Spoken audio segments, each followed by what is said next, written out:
देवी देवताओं के चित्रों को व्यावसायिक वस्तुओं पर छपना और फिर जमीन पर इधर उधर पड़े हुए देखने से मन में बहुत पीड़ा होती है। पर आप मर्जी इसका इस्तेमाल बंद होना चाहिए, इसके लिए हम क्या कर सकते हैं या कैसे?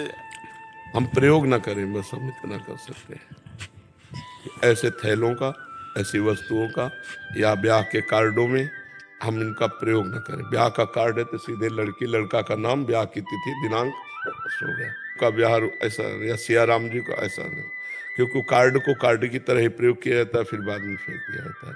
और उसमें भगवान की छवियां हैं। बिहारी जी का पोस्टर लगा, आचार्यों का पोस्टर लगा, भगवान का पोस्टर लगा, और समय पे पोस्टर फाड़ के दूसरा पोस्टर चिपका है, तो जो फाड़ा जाता है वो यमुना जी थोड़ी ले जाया जाता है, वहीं फेंक दिया जाता है, नाली में पड़ा रहता है। अगर कह दे अरे वो तो फोटो है, तो फोटो है, तो ये भी तो फोटो ही है। तो मान्यता, थोड़ा स्वार्थ ने बुद्धि को भ्रष्ट कर दिया है। अब एक झोला है जिसमें लिखा है राधे श्याम, ऐसा ऐसा, मतलब अब उसमें जूता भरे लिखा है राधे श्याम, लेने वाला समझ रहा है न लिखने वाला समझ रहा है।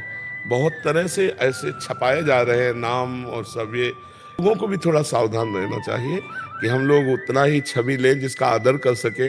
अब इतनी छवियां अनादर है, कहीं पीपल के नीचे देखो गणेश लक्ष्मी जी रखे हैं कहीं, तो ये थोड़ा हम लोगों की भी मानसिकता विकृत हो गई है कि प्रयोग किया, उन्हीं गणेश जी लक्ष्मी जी को दीपावली में बड़े आदर से पूरा अभिषेक करके प्रयोग, और इसे दूसरी दीपावली में नए गणेश लक्ष्मी ले आए, वो फेंक दिए। उस बात की संभाल करनी चाहिए कि धार्मिक चिन्हों को, धार्मिक इष्ट देवताओं की छवियों को, इनका प्रयोग नहीं करना चाहिए। अब जैसे हम केवल अपनी सूचना दे दे तो क्या परेशानी है, उसमें भगवान की छवि बनाने की क्या बात है? मंगल मंगल हो। मंगल तो क्या होगा, अमंगल हो जाएगा, क्योंकि भगवान की छवियों के आप हुए ना। एक वो आए थे यही सब जो करते हैं, तो उन्होंने कहा हमको तो आर्डर होता है, हम वैसे कर देते हैं, तो क्या हमको भी पाप लगेगा? हाँ, तीनों को लगेगा। कर्ता, प्रेरक, अनुमोदन। कर्ता को भी लगेगा, प्रेरक को भी लगेगा जो प्रेरणा किया है, और अनुमोदन करने वाले, तीनों को बराबर पाप या पुण्य लगता है। वैसे हमारी सबसे प्रार्थना है कि अपने सामान को आप योग्य बनाकर बेचिए, भगवान के नाम रूप का सहयोग मत लीजिए।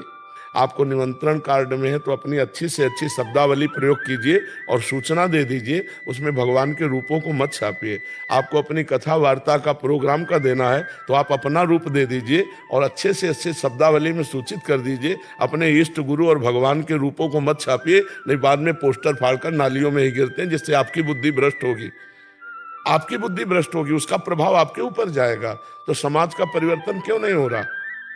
इसलिए नहीं हो रहा कि हम लोग कई जगह ऐसी त्रुटियां करते। मान लो जो राधा नाम आप छाती में पहने हो, वही राधा नाम हम कहीं जमीन में लिखा देखें तो यार, मतलब आदमी की बुद्धि कितनी स्वार्थ परायण हो गई है कि इतना सुंदर भगवान नाम और उसका दुरुपयोग ऐसे। तो हमें लगता है कि हम लोगों की बुद्धि भ्रष्ट होती जा रही है, इसलिए हम इस विषय पर ध्यान नहीं दे रहे। हमें ध्यान देना चाहिए।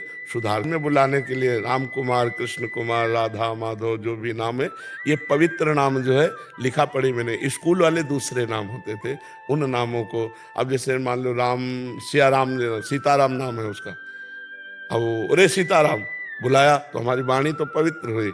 अब ये हम सीताराम अपने दस्तखत करें और कागज कहीं पड़ा, हम कभी राधा नाम नहीं लिखते। जैसे किसी ने कहा कि आप राधा नाम लिख दीजिए या कुछ भी लिख दीजिए, हम पेन से कभी नहीं लिखते। हम ये कहते जपो, जबान से जपो। अगर हमने लिख दिया और कहीं वो तुम, तो हम अपराधी बनेंगे। हमारा इष्ट, तुम्हें क्या पता? राधा नाम हमारा जीवन, हमारा प्राण, हमारा सर्वस्व है। एक बार गीता वाटिका में घनश्याम ठाकुर यहाँ वृंदावन के थे, वो गए थे, तो राधा बाबा जब थे तो उन्होंने ऐसे रज में लिख दिया राधा, ऐसे रज। बाबा आए, देखा, अरे उनका ठाकुर जी ये क्या अपराध कर रहे हो? अब जितने कणों में रा और धा लिख गया है, ये किसी के पैर में पड़ेंगे उसके सारे पुण्य नष्ट हो जाएंगे। बाबा बैठ गए, वहां की पूरी रज बटोर करके, झाड़ करके, वैसे जल डाल के ऐसे कर, फिर वो तुलसी जी के घेरे में डाली। जाके वो घनश्याम ठाकुर से कहा कान पकड़ो, कभी राधा नाम ऐसे मत लिखना, जमीन में मत लिख देना। तो देखो, महापुरुष जो जौहरी ही तो रतन की पहचान जानता है। अब ये अपनी स्वार्थ और वासना के बावरे लोग नाम और रूप का प्रयोग करके अपमान करते हैं, अंतिम में दुख भोगते हैं, भोगना पड़ेगा।